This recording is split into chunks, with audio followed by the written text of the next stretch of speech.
I refuse to let you break. Hold that sentence first, before anything else. You are closer to snapping than you have told anyone. Closer than the people who love you most have guessed. I know exactly where you are bending. I have been watching that exact place. Not as an inspector watches, as a keeper does. Some days you call yourself a reed. Some days a wick burning down toward nothing. You have been reading the bend as a verdict. It never was one. Not a countdown I started the day you first began to bend. Not a line I am waiting to watch you cross before I lose interest. Not the shape I settled for when I wanted a sturdier version of you. Right now, while you listen, I want to tell you exactly what I see when I look at a stem bent this far over. I do not see a liability. I see the exact spot where the wind has been pushing. And I have been standing behind you at that spot longer than you have known to look for me there. You have spent months assuming something, maybe longer than months, assuming that if I truly saw the whole of it, I would agree with the assessment you have already made of yourself. That assumption is exactly what I intend to correct before we finish here. Before we go any further, open one hand. All the way. Palm up, resting wherever it already rests. Nothing to hold yet. Just keep it open while we walk. That open hand is going to matter here, more than once, and I want yours ready. You know the version of yourself that gets photographed at the gathering, laughing at the right moment, refilling someone else's glass before they can ask. You know the other version too, the one that exists only in the 10 minutes after everyone has left, before you have to be useful again. Sitting on the edge of a bed with your shoes still on, staring at a wall that has never once asked how you actually are. You have gotten so skilled at the first version. So skilled that people stop checking on the second one. That is not a compliment. That is a warning you handed them permission to ignore. You have a particular talent, and it is costing you. You say yes to plans you are already dreading the moment the invitation lands. Then you quietly hope something small and legitimate will happen before the date arrives. A real reason to cancel, one nobody would examine too closely. When nothing legitimate happens, you go anyway. You are good company. And you drive home afterward in a silence you would never let anyone else hear. That is not deceit. That is a person trying to keep a promise to other people that they have already broken, quietly to themselves. I was there for the phone call you took, standing in a parking lot. You did not trust your own face to hold still, not in front of anyone who knew you well.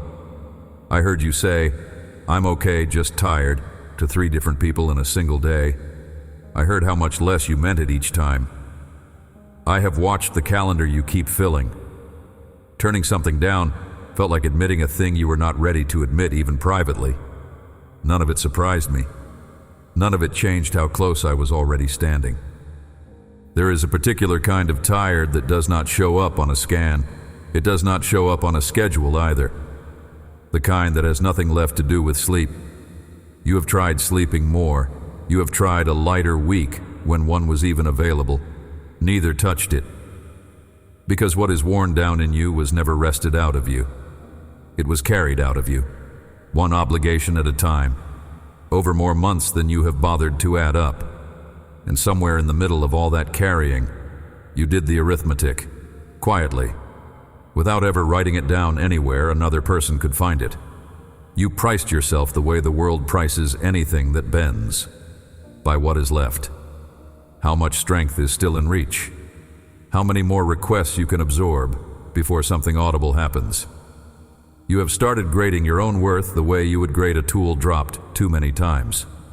Still technically functioning, but not something you would trust with anything that mattered. Certainly not something you would go looking for first. Nobody around you has run the numbers you have run on yourself.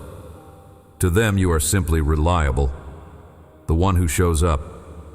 The one who remembers the small things. The one who can be counted on when a thing needs carrying. What none of them can see is the private ledger, the one where you already wrote yourself off as expendable. Not because a single person told you that, but because you have watched what this world does with anything that bends too far. And you assumed you would be no exception. You never tested that. You just assumed it. You scroll past people who seem to be managing an entire life on less sleep and fewer resources than you have. It doesn't comfort you. It becomes one more line on the ledger. Proof, you decide, that the bending really is a personal failure and not a circumstance. Because look how straight everyone else appears to be standing. You do not see their marsh. You only ever see the one reed in the photograph, upright, in good light. And you compare your worst private hour to their best public minute and call the comparison fair. You are right about one thing. Things do not bend for no reason. A reed at the edge of a river does not wake up one morning already broken. It takes years of a current running one direction. Birds landing on it before it has finished growing tall enough to hold their weight. 100 ordinary storms that were never individually enough to end it. Nobody points at any single one of those storms and calls it the cause. The cause was all of them, stacked together across more seasons than you meant to be counting. There was a first storm, if you go looking for it. You have not looked in a long while. A season with a name you could still say if you had to. The year the diagnosis came, or the year the money stopped stretching, or the year you became the one everyone else leaned on. Because somebody had to be, and nobody else stepped forward first. You did not bend all the way over in that one season. You bent a few degrees. You held. You told yourself you had adjusted. Then the next storm found you already leaning, and it did not take as much to push you further, because a reed that is already bent needs less force than a straight one to bend again. Here is the rule you have quietly adopted underneath all of that. I want it named plainly before we go any further. A rule you cannot see is a rule you cannot argue with. You have decided that a thing bent this far has crossed some line. That past a certain point, it stops being worth keeping. That mercy runs out somewhere.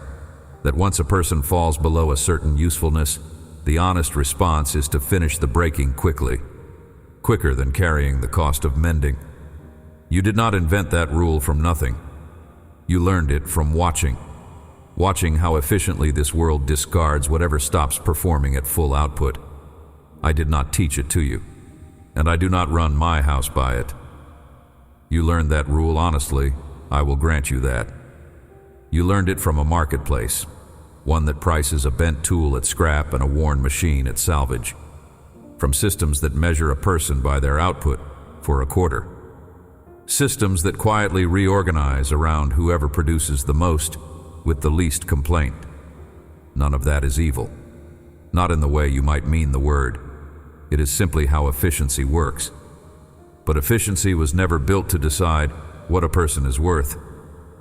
You imported a warehouse rule into a relationship, and then you wondered why it left you feeling like inventory. So, come with me. Somewhere you have not pictured before. A stretch of marsh at the edge of a river, wind moving low and steady across it, thousands of reeds all leaning the same direction because that wind has been blowing that way since before any of them grew tall enough to remember standing straight.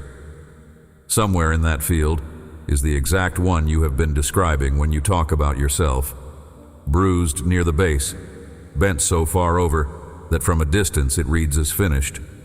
And close by, in a small clay lamp, somebody forgot to bring in for the night.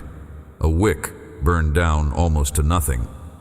More smoke now than flame. Isaiah 42, verse 3. A bruised reed he will not break, and a smoldering wick he will not snuff out. In faithfulness he will bring forth justice. Read the order of that sentence. The order carries the argument. He does not say the reed will be found unbruised. It is already bruised by the time he gets to it. Already past the point, most hands would call it worth the effort. He does not say the wick will be found still burning bright. Smoke, not flame, is precisely the condition he meets it in. The promise does not remove the bending. It sits entirely in the second half of each clause. He will not break what is already bent that far. he will not snuff out what is already down to smoke. 2 verbs of restraint. Arriving at the exact moment when breaking or snuffing would be the fastest, cheapest, most understandable response available to him. Notice too what he does not rush to do instead. He does not snap the reed back upright the moment he arrives. He does not flare the wick into a bonfire to prove a point. What is promised first is restraint, not spectacle.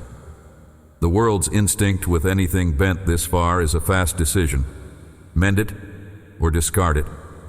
And discarding is nearly always cheaper. Mine is neither. Mine is a hand that will not finish what the wind started, for however long the finishing takes. And notice what comes last in that verse. It arrives almost as an afterthought to anyone skimming past too quickly. In faithfulness, he will bring forth justice, not in a burst, not on a schedule he announces in advance. In faithfulness, the long, unglamorous kind. The kind that shows up on the boring days as reliably as the dramatic ones. Whatever gets set right in you will be set right by that same steady faithfulness. Not by a single spectacular afternoon you can circle on a calendar and wait for. That promise was not left hanging in the air of an old poem, unclaimed. It was picked up centuries later and pointed at directly. A life that went looking for bruised reeds instead of straight ones. A life that walked toward the smoking wicks instead of the steady flames. And it was recognized for exactly that, by the people who had been counted out by everyone else. The gentleness in that verse is not a mood. It is a pattern with a face attached to it. And the pattern has never once changed direction. Look at that open hand of yours now. Palm up, just as you left it. Picture the reed we have been standing over. Lay it gently across that palm. An open palm can hold a bruised reed all day and never snap it. It is the closing fist that finishes what the wind began. My hand around you has never once closed. Then notice something about the reed itself. A reed only carries a note because it is thin. Thin enough for breath to move through it. A solid stem produces nothing. A stiff and sturdy one has no song in it. The thinness you have been ashamed of is not proof you went past usefulness. It is the part of you built to carry a note nothing thicker could carry at all. There is an old habit among people who keep oil lamps burning through the night. You would have found it in nearly every home back before other lights had rivals. When a wick starts producing more smoke than flame, nobody throws the lamp out. Somebody comes with a small pair of scissors. Scissors made for exactly this task. They trim the charred end back to where the fiber is still good. They add a little more oil, and the same wick that looked finished an hour earlier carries a clean flame by morning. Nobody in that house calls the trimming wasteful. Everybody understands what the smoke means. Smoke is not the end of a wick's usefulness. It is a request for tending. There is another detail worth knowing. It comes from the people who play reed instruments for a living. The players do not want a stiff new reed, fresh and unbent. A brand new reed is too rigid for a warm sound. It squeaks. It fights the player. It produces something thin and hard to control. What every serious player looks for is a reed already played in, softened at the tip, broken down just enough by use to finally vibrate the way the instrument needs. The used one, the already bent one. That is the one capable of the sound nobody wants to live without. Nobody in that world is embarrassed to admit it. That is the picture I want replacing the one you have been carrying around. You have been picturing yourself as a thing on its way to the fire. Used up, past return.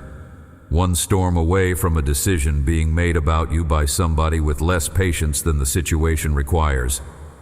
I am picturing something closer to a steady hand, with small scissors, unhurried, trimming back exactly what needs trimming and not one strand more, because the goal was never to be rid of the wick. The goal was always the flame it can still carry. Some of you listening are the one everyone else leans on. And you cannot remember the last season anybody asked how you were carrying it. The weight of carrying everyone else. You answer for other people's children. You remember other people's medication schedules better than your own. Their appointment times, too. You have become fluent in being needed. So fluent that being needed quietly became the entire content of your worth. And on the nights you cannot manage one more thing, you lie there half convinced. Convinced that not being able to is the same as not being wanted anymore. Some of you are still showing up to a job, one that has been hollowing you out longer than is reasonable. The bills do not care how thin you have become. Stepping back has begun to look like a luxury reserved for people with more left in reserve than you have. You have gotten frighteningly good at looking composed in a room, and all the while you're running the private arithmetic. How much longer you can hold this pace before something gives? Some of you are grieving something you have told almost no one about. The grief arrived at an inconvenient hour. There was never a good moment to set everything else down. Never a moment to actually sit inside it. You have been performing steady in rooms full of people. People with no idea what they are watching you carry in. And the performance has gotten so accomplished that even you sometimes forget. For whole stretches at a time. Forget that you are performing at all. And some of you are simply worn from an accumulation with no single dramatic event attached to it. No crisis to name. No diagnosis. No funeral. Just years of small demands landing on the same spot until the spot went thin. You have almost apologized to me for not having a proper story to justify how tired you are. You do not owe anyone a catastrophe to explain the bending. 100 ordinary storms will bend a reed exactly as far as one large one will, over time. And some of you have been bent by something you cannot say out loud yet, not even in your own head. A shame carried so long it started to feel like part of your personality, instead of what it is, a wound with a beginning. You have decided that particular bend disqualifies you from the rest of this. That the reed in this picture is a sympathetic figure, and you are something closer to a cautionary one. I did not sort the field that way. Bruised is bruised. I did not write an exception clause into that verse. Not for the reeds that bent themselves.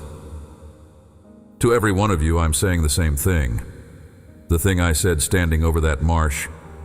I do not keep a ledger that ranks a person by available strength. Worth was never a tally of remaining output. It is a fact about whose you are, and a fact of that kind does not shrink because you are exhausted. You have been applying an economy to yourself, an economy I do not run in my house. Cancel the audit, the one you have been quietly conducting on your own value for months. You are never a tool being evaluated for replacement, and you are not on trial for how little you have to give. What I restore is not a version of you with the storms edited out, as if none of it ever happened. Amended reed still carries a faint record, the record of where it bent. Someone who knows what to look for can always find the place. I have never been in the business of erasing a person's history. Healing does not need to look tidy for an audience. What actually happens is closer to this.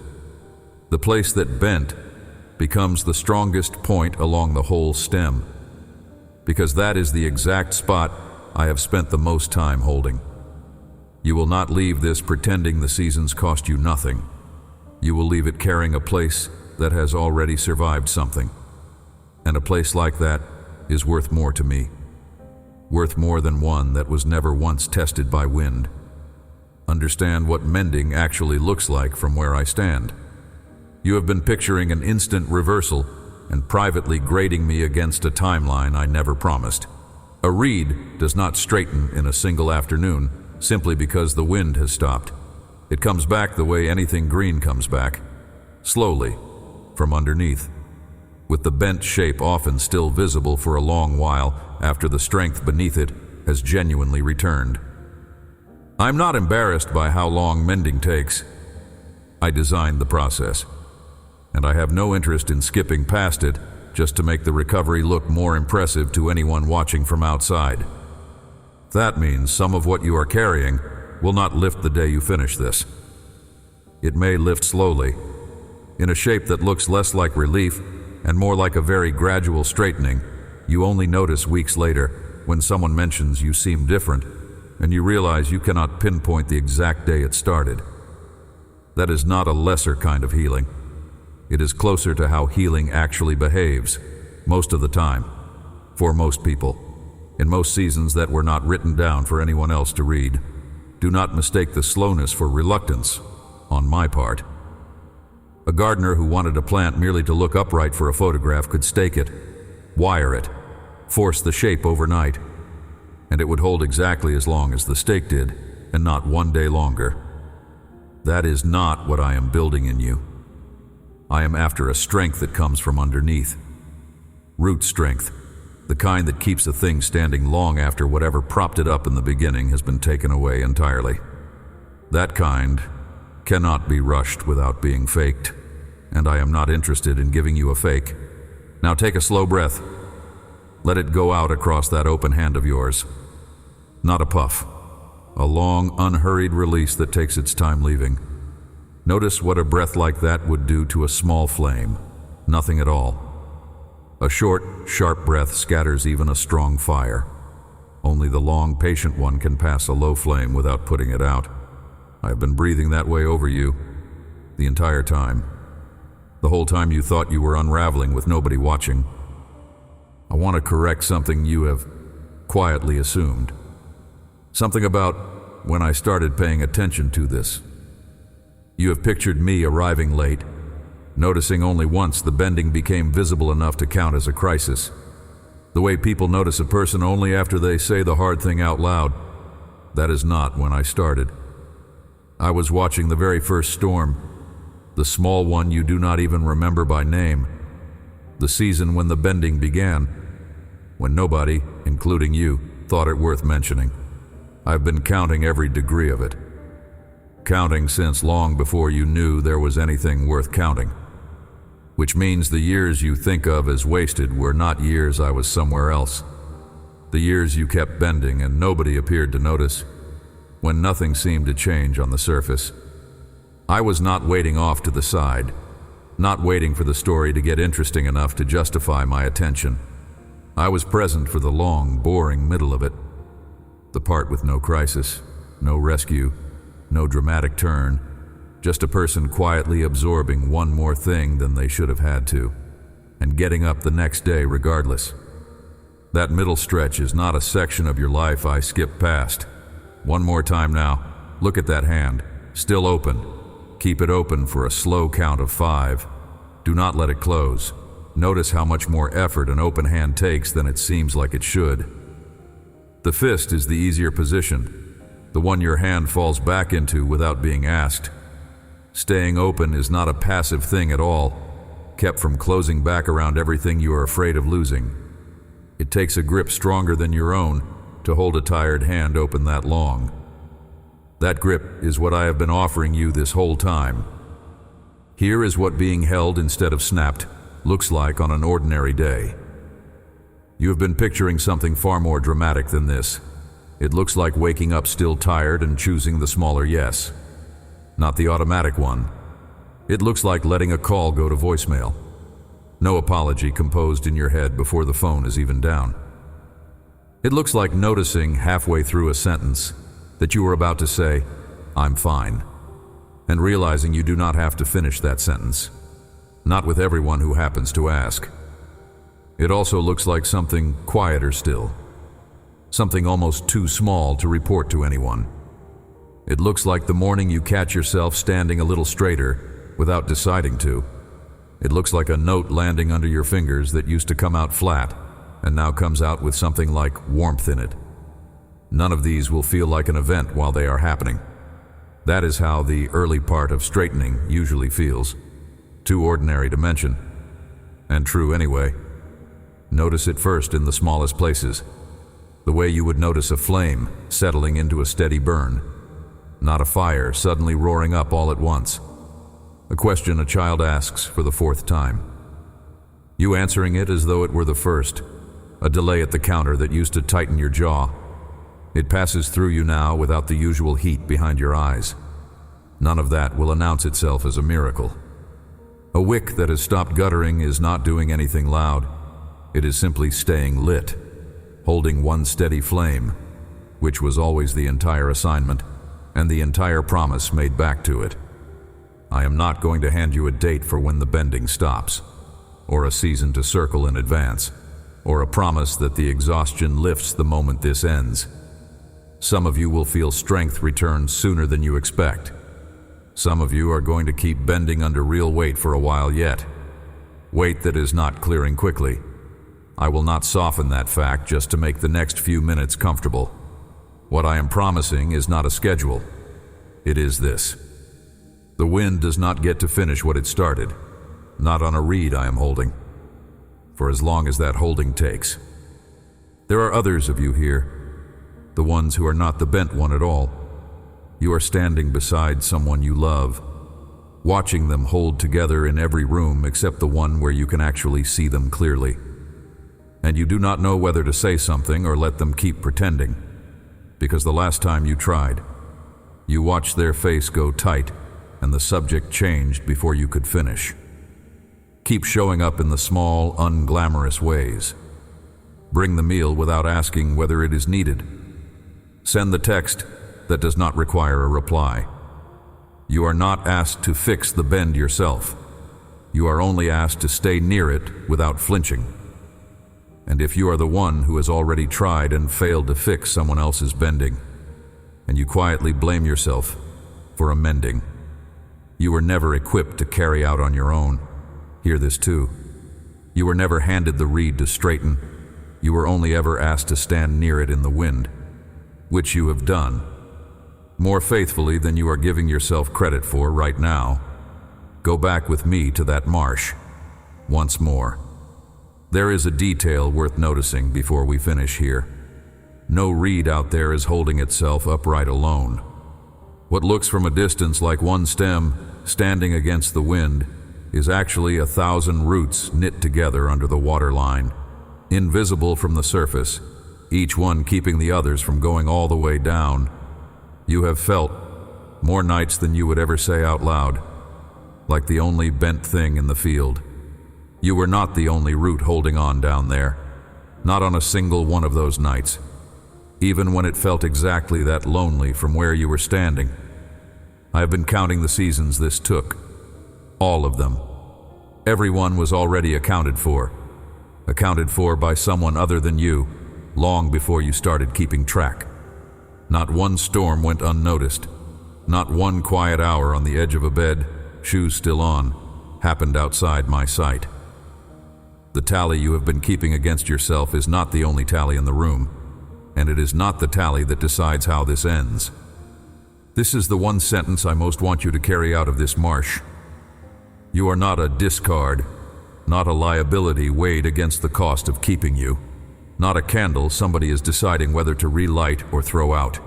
You are a bent stem I have already decided will not finish breaking.